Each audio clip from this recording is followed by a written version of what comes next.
Welcome to Review Week. There's a bunch of stuff on the way this week, but let's start off with Apple's latest, which somehow has been controversial since it came out, and I'm not really sure why. But is it good?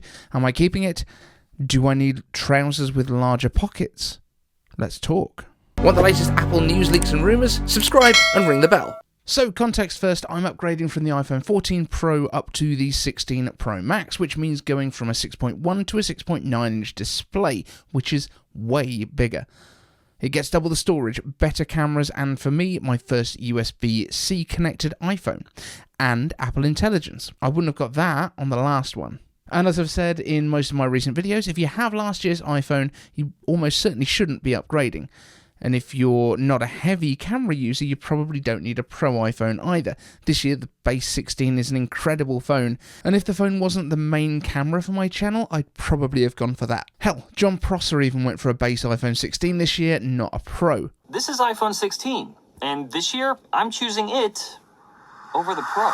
And those new colours, chef's kiss, they look amazing in person. But this year I went for the white titanium iPhone 16 Pro Max, which is pretty beautiful. And while it's by no means light, picking it up for the first time after it came out of the box, it did give the impression of being light. Confusing, I know, but coming from the 14 Pro with its stainless steel body, and having the bigger size, your brain expects it to be heavier than it is, and the titanium certainly helped to reduce the heft. It's less dense. That being said, the novelty of your brain being fooled by it won't last long, so it's not a reason to buy it, I just found it really interesting. Build quality is of course second to none, as is the setup experience, especially if you're moving from another iPhone. And this year, of course, you can actually plug your old phone into the new phone, either with a double-ended USB-C or a USB-C to Lightning cable, depending on your previous phone's age. That'll speed things up quite a bit compared with the old wireless transfers too. Now, I have slapped the phone into Amazon's cheapest case with a screen protector, no longer trusting myself after scratching up the display of my 14 Pro within a week of having it, by having it in my pocket with another phone, and the camera glass covers on those phones are pretty tough.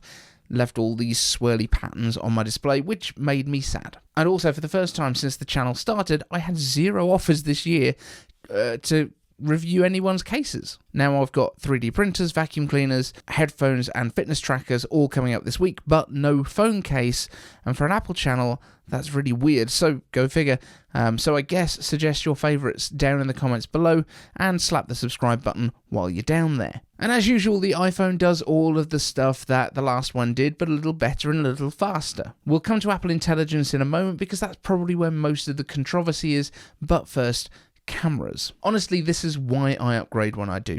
The 14 Pro did look fantastic, but this is better, and as I shoot every video on the channel on my iPhone, including this one, this is on the 16 Pro Max right now, you know, it seems like a good place to put my investment. I also shoot my second channel on iPhone, so if you fancy having a look at my Apple-themed Space Marines, head over to @iCaveDave. But yes, the vast majority of the videos here are also shot direct onto the Mac, just like this one, using continuity camera too, so I don't even have to transfer or airdrop the files, they're just right there to start editing. Nice. The ultra-wide camera does get the biggest upgrade though this year, from 12 up to 48 megapixels, and that's going to be really useful for me, not as an ultra-wide, but for the macro mode, especially when photographing those miniatures. Plus the 5x zoom is probably more useful than the 3x zoom from my iPhone 14 Pro. If you're taking more casual pictures, are you going to see a difference? Probably not. But it is something that's useful to me, and I'm the only one that can talk about it from my own perspective. I've also already tried out the 4K 120 frames per second video too, and I've got some really fun ideas to make use of that going forward. So of course, if you've got any cool ideas for that, let me know.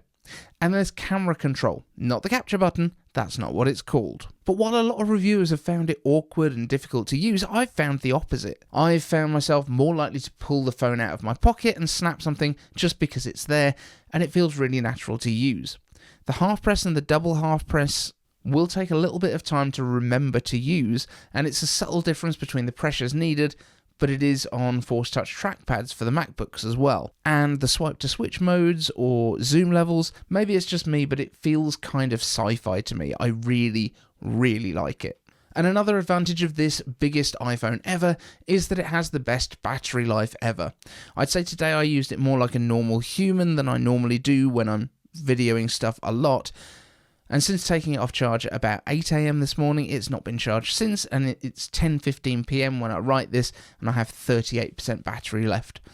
And I've been shooting 120 frames per second 4K video on it this evening too. Not long videos, but still making use of it and the processing.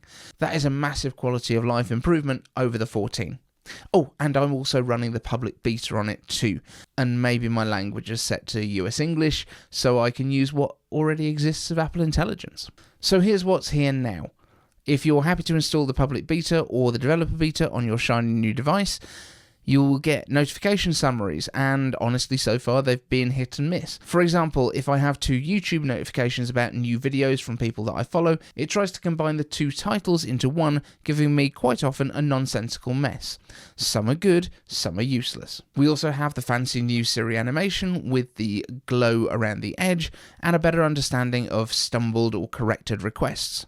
And that Siri glow is on the Apple CarPlay display as well, and it looks amazing, and I haven't heard anyone else mention it. On that topic though, and this is probably because of changing my language to US English so I could use Apple Intelligence, but Siri in the car, when I try to request a location to get directions, I've been suggested to drive over 10,000 miles to the US a few times, so that's not ideal. And I'm guessing it is just because I've changed the localized language. The dark mode icons look great, the tinted icons look great, but I've been playing with those for ages.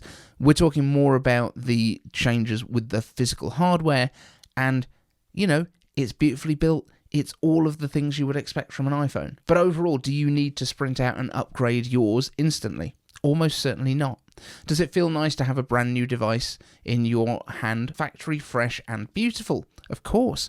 But you can also get that with our partner, Clean My Tech. Clean My Tech has everything you need to get your old tech sparkling and keep your new iPhone looking pristine. They even have the coolest little pocket AirPods cleaning tool so they don't look like they've been in a swamp. Come on now, we all know that AirPods get grim. Don't lie to yourself. And even better, my viewers can get an exclusive 10% off your entire order by entering the code iCaveDave at checkout. Look at me, Mum, I'm a real YouTuber. So, in summary, the new iPhones are just lovely. The iPhone 16 is perfect for almost everyone unless you use the cameras in particular for work or just love making videos, in which case the Pro may be worth it for you. But just don't be fooled that you must have the Pro or that the phone that you loved yesterday got any worse. It didn't. It's still as good as it ever was. Thank you to the Patreons, and I will see you all in the next one.